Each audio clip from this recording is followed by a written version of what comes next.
Descanse e siga seu caminho, disse a viúva. Mas quando soube quem era aquele homem solitário das terras distantes, seu coração parou por um instante, como se o tempo do sertão tivesse congelado. Me conta aqui nos comentários. De qual cidade ou estado você está assistindo essa história agora? Eu adoro saber de onde vem meu público fiel. Era o ano de 1893, no auge da Grande Seca, que castigava o Nordeste brasileiro com uma crueldade nunca vista. Famílias inteiras abandonavam suas casas, viravam flagelados caminhando quilômetros em busca de água e comida. O vilarejo de Pedra do Curral ficava escondido entre caatingas cinzentas, mandacaros altos como sentinelas e rochas queimadas por um sol que parecia querer transformar tudo em pó. A terra estava tão rachada que dava para ver as raízes das plantas implorando ao céu. As cisternas secavam dia após dia. O gado morria nos pastos, com os ossos aparecendo, e o vento quente carregava poeira vermelha e um silêncio pesado, quebrado apenas pelo canto triste das juritis e pelo choro distante de crianças com fome. Se você está gostando dessa história até aqui, deixa seu like para eu saber que vocês querem mais capítulos como esse. Isabela Ferreira tinha 26 anos e já carregava nos ombros o peso de 2 vidas perdidas. 3 anos antes, seu marido Antônio morrera numa viagem para vender gado em feira distante. Todos diziam que fora assalto na estrada, mas os boatos falavam de dívidas com agiotas cruéis, de negócios errados que ele escondia para não preocupá-la, e de uma doença que consumia o corpo aos poucos, sem que ele admitisse fraqueza diante dela. Viúva cedo demais, Isabela criava sozinha o sobrinho Pedro, um menino de 8 anos de pele morena, olhos vivos e sorriso tímido que só aparecia quando esquecia a fome por um instante. Pedro perdera a mãe, irmã querida de Isabela, num parto difícil, onde o bebê não resistiu e a mãe sangrou até o fim, deixando Isabela com a promessa de cuidar do menino como se fosse seu. A casa era pequena e forte, construída com as mãos de Antônio. Paredes de taipa grossa que seguravam o calor do dia e o frio da noite, telhado de palha bem amarrado que rangia com o vento, varanda de madeira que rangia a cada passo, um poço quase seco onde ela puxava água com balde enferrujado, e uma horta teimosa onde ela insistia em plantar feijão de corda, macaxeira, milho miúdo, jerimum, coentro, cebolinha e ervas para remédio como boldo, capim-santo e erva cidreira. Cada planta era uma luta diária contra a terra dura, regada com suor e lágrimas escondidas. Isabela era linda de um jeito que o sertão esculpe com dureza. Pele clara marcada pelo sol, deixando sardas leves no nariz, cabelo castanho preso num lenço velho que já fora colorido, olhos verdes que guardavam uma mistura de força inquebrável e uma tristeza que não saía nunca, como se carregasse o céu nublado dentro da alma. Costurava para os raros viajantes que passavam, vendia ovos, queijo de cabra e rapadura ao velho seu Zé Maria, o vizinho mais próximo, que morava a 2 léguas dali e aparecia de vez em quando com um pouco de farinha, um punhado de feijão ou notícia triste do mundo lá fora. Mais uma família que partira, mais um poço que secara. Todos a admiravam pela coragem de ficar, mas também pela muralha de solidão que construíra ao redor do coração, alta como os mandacaros. Deus me basta, dizia ela com voz firme, quando seu Zé Maria insistia em ajudar mais, trazendo lenha ou consertando algo sem pedir nada em troca. Mas à noite, sozinha no quarto, a saudade de Antônio era como uma ferida que nunca fechava. Lembrava do jeito dele de contar histórias à luz do lampião, das cantigas de vaqueiro que sussurrava enquanto afiava a faca, da mão grande e calejada segurando a dela nas feiras, das promessas sussurradas ao ouvido de que um dia teriam uma casa maior, filhos correndo pelo terreiro, uma vida menos dura, com chuva que viesse na hora certa e terra que desse fruto sem tanto sofrimento. Agora só restava o silêncio da casa à noite, o medo de que Pedro crescesse sem pai, sem exemplo de homem forte, e a culpa secreta de às vezes sentir raiva de Antônio por ter partido e deixado tudo nas costas dela.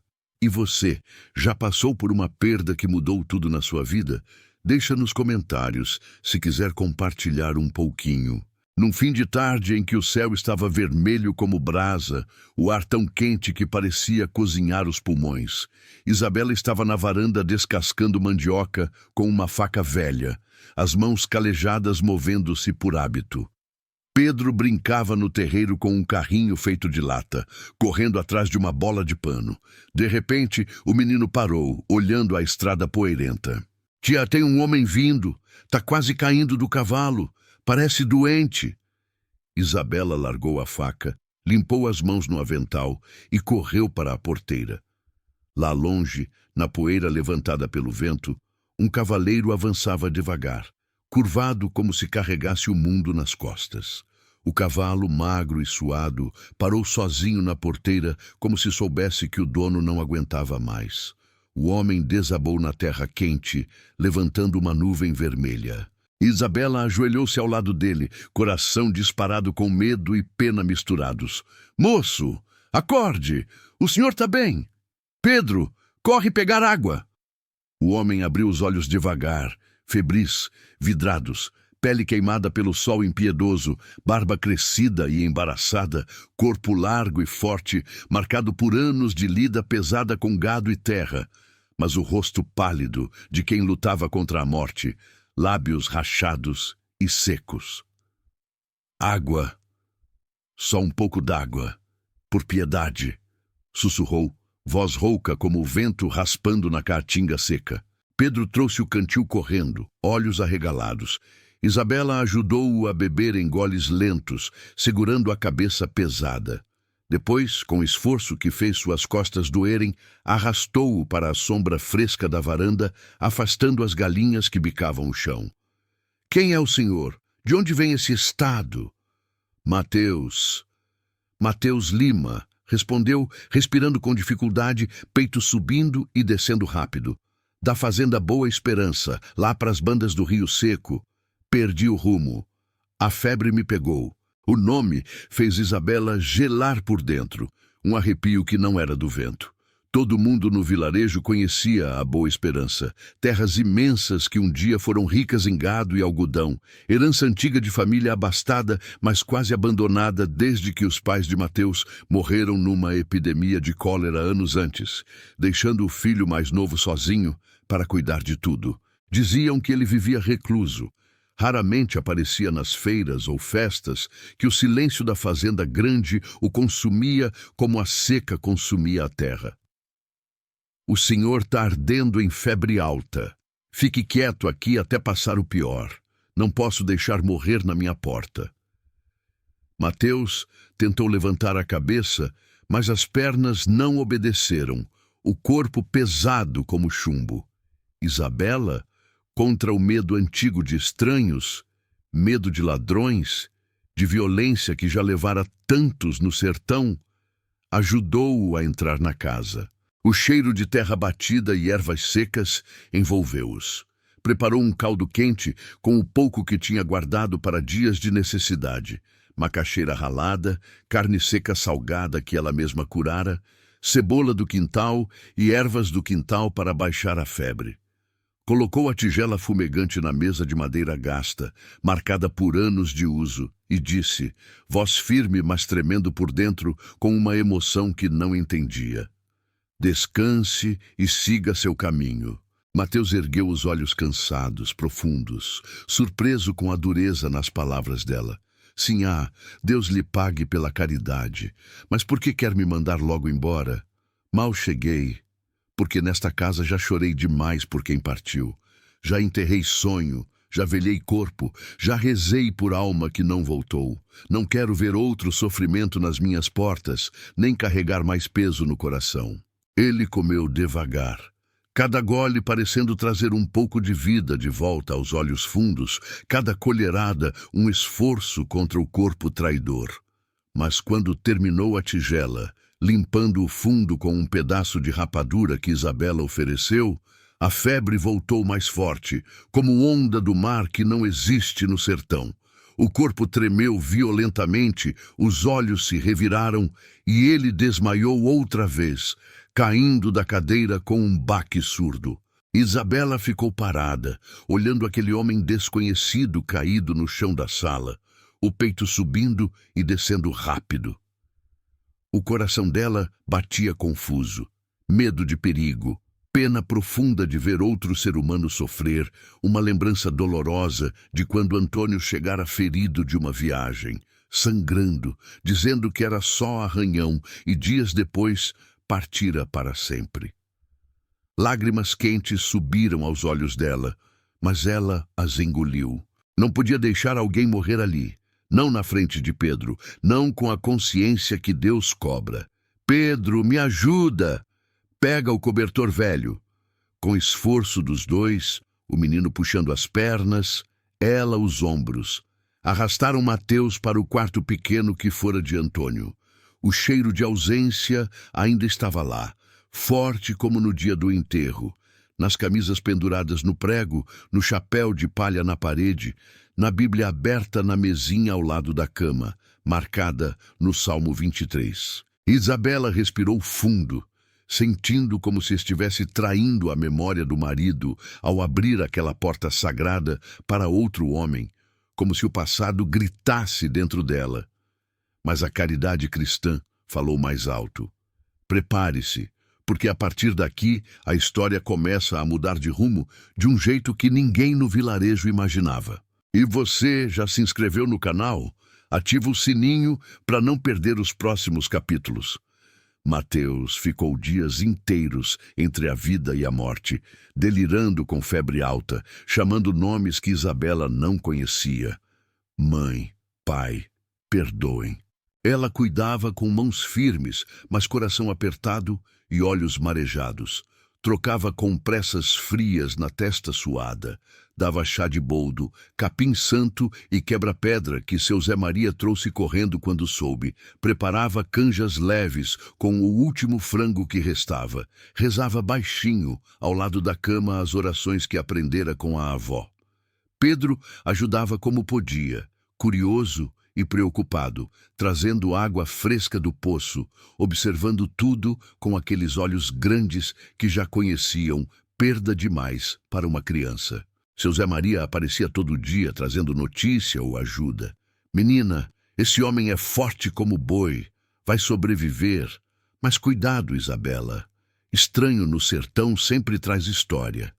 Ela apenas assentia, sem contar o aperto que sentia no peito toda vez que olhava Mateus dormindo, o rosto mais sereno, a respiração mais calma.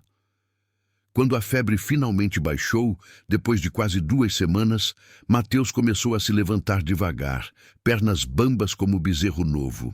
Agradecia com voz rouca, olhos baixos de vergonha por depender. Sinhá Isabela, nunca vou esquecer o que fez por mim. Salvaram minha vida. Aos poucos, para pagar a dívida de gratidão, ajudava no que podia. Consertava o telhado que gotejava nas raras chuvas, reforçava a cerca comida pelo cupim e pelo tempo, cavava a horta dura como pedra para plantar novas mudas que seu Zé Maria trouxera de longe. Ensinava Pedro a laçar com corda de sisal, contava histórias de vaqueiros antigos, de boiadas lendárias, de assombrações na caatinga que faziam o menino rir e tremer ao mesmo tempo. Pedro logo passou a chamá-lo de tio Mateus, correndo atrás dele pelo terreiro. E Isabela sentia um aperto no peito ao ouvir aquilo, uma mistura de ternura que aquecia o coração gelado há anos e culpa por permitir que outro homem ocupasse espaço na vida do menino. Ela observava Mateus de longe, da janela da cozinha enquanto lavava louça, ou da varanda enquanto costurava. Ele era calado, mas tinha uma presença forte que preenchia a casa sem palavras. Olhos castanhos profundos que carregavam uma dor antiga, quase espelho da dela, mãos calejadas que pareciam feitas para proteger e construir, um jeito quieto de sorrir quando Pedro acertava o laço. Falava pouco do passado, só que perdera os pais cedo para a cólera, que a fazenda era grande demais para um homem sozinho, que às vezes o silêncio pesava mais que a seca, que ele viajava atrás de gado perdido ou notícia de chuva que nunca chegava. As conversas começaram aos poucos, nas noites mais frescas, quando o calor do dia dava trégua, e eles sentavam na varanda, olhando o céu estrelado como um mar invertido. Primeiro sobre coisas simples, a seca que não dava trégua e matava esperança, o gado que morria aos poucos nos pastos, as notícias tristes que seu Zé Maria trazia de outros vilarejos, famílias partindo para o sul, crianças morrendo de fraqueza. Isabela contava das costuras que fazia, das ervas que plantava para curar dor de barriga ou febre, da luta diária para manter Pedro alimentado. Depois vieram as confidências mais profundas, sussurradas como segredo ao vento. "O senhor conhecia meu Antônio de verdade?" perguntou Isabela uma noite, voz baixa, olhando as estrelas como se procurasse resposta nelas. Mateus hesitou, olhando o horizonte escuro, as mãos apertando o joelho. "Conhecia de negócios, de estrada. Homem bom, trabalhador. Pena o que aconteceu." Mas Isabela sentia que havia mais. Um peso no ar, uma sombra nos olhos dele que fugia quando o assunto chegava perto. Agora me diga nos comentários, você acha que Isabela merece justiça e uma nova chance na vida?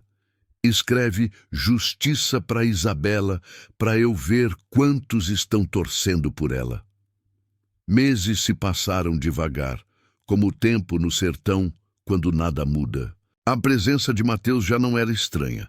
A casa parecia mais viva, com risos de Pedro ecoando no terreiro, ferramentas batendo na madeira consertada, cheiro de comida mais farta porque Mateus caçava preá ou trazia peixe do riacho distante quando ainda tinha água. Isabela sorria de vez em quando, mesmo sem querer, quando via Pedro correndo atrás dele, ou quando Mateus contava uma história engraçada de vaqueiro. Mas à noite, sozinha, a culpa voltava. Como podia sentir alívio com outro homem na casa que Antônio construíra? Uma tarde abafada, enquanto arrumava o quarto dele, hábito que tomara para manter tudo em ordem, Isabela encontrou uma bolsa de couro velha debaixo da cama, empoeirada como se escondida. Dentro, um caderno gasto com as iniciais AF gravadas na capa, páginas cheias de contas, desenhos de cercas novas, sonhos de terras melhores. E um envelope amarelado, lacrado com cera velha, endereçado com letra trêmula. "Para Isabela Ferreira, abrir apenas se eu não voltar." As mãos dela tremeram tanto que quase deixou cair. A letra era de Antônio, inconfundível, inclinada e forte como ele fora. Naquela noite, depois que Pedro dormiu, sob a luz fraca e tremulante do lampião na cozinha, confrontou Mateus, que voltava suado de consertar a cerca. "O que significa isso, Mateus? Por que guarda coisas do meu marido escondido como segredo?" Mateus parou na porta, o rosto queimado, perdendo a cor, a culpa transbordando nos olhos castanhos como o rio enchendo. "Isabela, eu ia contar quando chegasse a hora. Antônio me entregou antes da última viagem dele. Ele já sabia que estava muito doente, que as dívidas com os agiotas podiam custar caro, que talvez não voltasse. Me procurou na estrada sozinho porque eu devia a ele a vida. Anos antes, numa emboscada de ladrões de gado, ele levou tiro no meu lugar, me arrastou ferido para a segurança, pediu que eu guardasse isso e entregasse só quando você estivesse pronta para a verdade toda, quando o coração não doesse tanto. Com o coração apertado como nunca, como se uma mão invisível o espremesse, Isabela abriu o envelope com dedos que mal obedeciam. A carta era longa, escrita com mão trêmula, tinta um pouco borrada pelas lágrimas que Antônio deve ter derramado. "Minha Isabela querida, minha flor do sertão, se você lê isso, é porque não consegui voltar para casa, pro teu abraço, pro cheiro do teu cabelo, pro sorriso de Pedro. Não foi só assalto ou queda, como vão dizer. Meu corpo já fraquejava há meses, uma doença ruim nos pulmões, tosse que escondi, fraqueza que não admiti. As dívidas que fiz para tentar salvar nossa terra, comprar semente boa, pagar agiota, nos afundaram mais. Não quis te preocupar, minha forte, porque você já carregava tanto. Mateus estava comigo no fim. Encontrei ele na estrada, contei tudo. Chorei como homem não chora. Ele segurou minha mão quando caí, rezou o Pai Nosso comigo, prometeu que não me deixaria sozinho. Não o culpe nunca, Isabela. Ele é homem de palavra, forte como poucos, sozinho como você ficou agora. Peço que viva, minha querida. Não fique presa à minha memória como castigo eterno. Enterre a dor, mas não o amor. Pedro precisa de um pai que o ensine a ser homem, que o leve para laçar, para trabalhar a terra. Você precisa de alguém que cuide de verdade, que segure tua mão nas noites frias, que te faça rir de novo. Se Mateus ficar por aí, dê uma chance a ele. Eu vi nele o que vi em mim quando te conheci. Força quieta, coração bom, vontade de proteger. A fazenda Boa Esperança tem parte minha. Sociedade secreta que fiz com ele para pagar dívida antiga, terra boa que pode dar futuro. Metade agora é tua e de Pedro, por direito. Vai lá, constrói vida nova. Perdoe minhas mentiras, que foram para te proteger da preocupação. Perdoe meus erros de homem teimoso. Ame de novo, se o coração deixar. E deixa, Isabela. Ele é grande demais para ficar preso. Faça Pedro feliz. Crie ele forte. Eu te amo para sempre, mesmo de longe, olhando de cima. Teu Antônio. Isabela chorou, como não chorava desde o dia do enterro, quando baixaram o caixão na terra seca.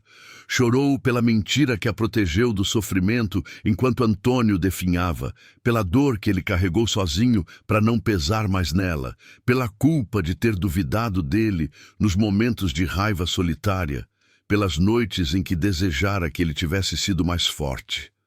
Chorou por saber que nos últimos instantes ele pensou no futuro dela e de Pedro, não no próprio medo da morte.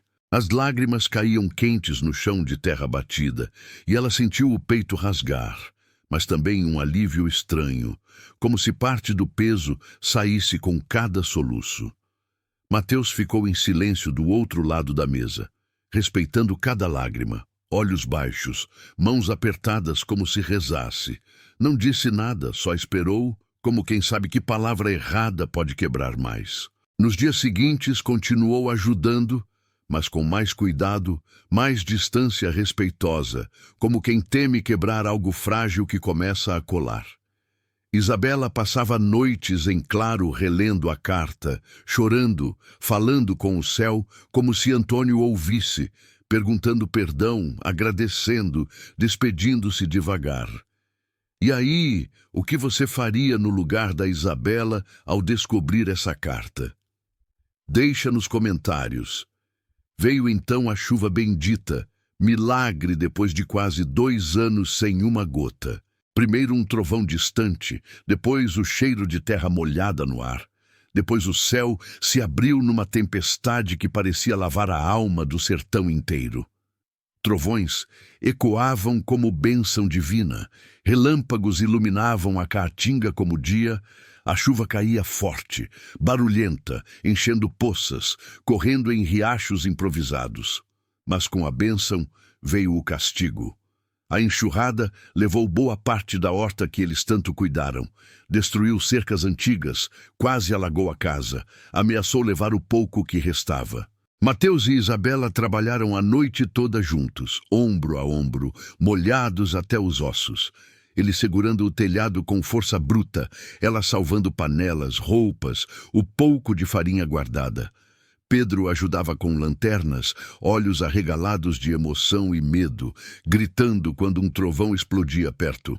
Naquela noite, entre gritos de ordem, mãos se tocaram sem querer, olhares se cruzaram na luz dos relâmpagos e algo silencioso aconteceu.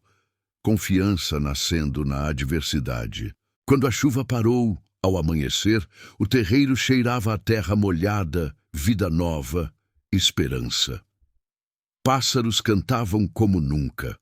Reconstruíram tudo devagar, com mais força. Novos canteiros mais altos para a próxima enchente, cercas mais fortes com madeira que Mateus cortou na mata distante, até uma cisterna maior, cavada com a ajuda de seu Zé Maria e outros vizinhos que apareceram atraídos pela notícia da chuva. Pedro corria feliz entre as poças, chapinhando, rindo alto como criança que esquece a seca. Isabela ria junto. E aquele som parecia música depois de tanto tempo mudo, riso verdadeiro que vinha do fundo da alma. As semanas seguintes foram de renascimento. A caatinga cinzenta ganhou tons de verde, flores brotaram onde só havia espinho, o poço encheu, a horta explodiu em folhas. Isabela sentia o coração mais leve, como se a chuva tivesse lavado não só a terra, mas parte da dor antiga. Numa noite clara, com o céu cheio de estrelas como nunca, tão limpo depois da tempestade, Isabela sentou ao lado de Mateus na varanda recém-consertada, o cheiro de terra úmida ainda no ar. Antônio me deu liberdade na carta. Disse para eu viver, para não ficar presa, mas agora eu escolho por mim pelo que sinto aqui dentro. Mateus virou o rosto devagar. Olhos brilhando de esperança contida, voz baixa de emoção. E o que escolhe, Isabela? Diga, que eu respeito qualquer palavra. Ela pegou a mão dele, mão grande, calejada, quente de vida, tão diferente e tão parecida com a de Antônio. Escolho você, Mateus, não por obrigação dele, não por pena ou gratidão, por mim, por Pedro, que já te chama de pai no coração. Porque você chegou quando eu mais precisava de alguém forte ao meu lado, curou feridas que eu nem sabia que ainda sangravam e ficou quando eu mais quis que fosse embora, quando eu tinha medo de sentir de novo. Mateus a abraçou então, abraço longo, apertado, cheio de tudo que as palavras não diziam. Gratidão por ter sido salvo 2 vezes, alívio por não carregar mais sozinho a promessa, amor que nasceu devagar na terra mais seca, forte como raiz que rompe pedra. Anos depois, mudaram-se para a fazenda Boa Esperança, que renasceu mais viva que nunca. As terras vastas ganharam gado forte, pomar carregado de manga, caju, goiaba, horta farta que alimentava o vilarejo inteiro e até vendiam o excedente na feira. Pedro cresceu alto e valente, bom vaqueiro, chamando Mateus de pai com orgulho e naturalidade. Isabela teve mais 2 filhos com Mateus, uma menina de olhos verdes como os dela, esperta e risonha, e um menino forte como o pai novo, que já laçava bezerro com 3 anos. O povo de Pedra do Curral contava a história com voz baixa e admirada nas rodas de prosa, ao redor da fogueira nas festas de São João. A viúva forte que disse, descanse e siga seu caminho, ao estranho caído na porta, e que encontrou nele o amor que Deus guardava para quando a dor amolecesse o coração, quando a chuva finalmente chegasse. Porque no sertão mais árido, onde tudo parece morrer e a esperança some como água no chão quente, às vezes chega alguém no momento exato, trazido pelo vento, pela febre, pelo destino, fica contra o vento forte, contra a seca longa, contra o medo antigo, e ajuda a regar com paciência, com silêncio, com presença, o que todos julgavam perdido para sempre. Isabela aprendeu com o tempo e com as lágrimas que viraram sorriso que o amor verdadeiro não apaga o passado, não trai a memória. Ele cura devagar, completa o que faltava, floresce onde só havia espinho seco. E sob aquele mesmo céu que viu tantas lágrimas caírem como chuva rara, nasceu uma família inteira, resistente como o mandacaru que guarda água na seca, doce como o mel de abelha que volta quando a flor renasce. E assim, a história da viúva de Pedra do Curral virou lenda contada de pai para filho, prova de que no sertão o coração humano é a terra mais fértil. Basta alguém chegar para cuidar, para ficar, para amar de novo. E aí, o que achou do final dessa história emocionante? Deixa sua opinião nos comentários, compartilha com quem precisa ouvir uma mensagem de esperança e não esquece de se inscrever no canal para mais histórias como essa do nosso sertão brasileiro.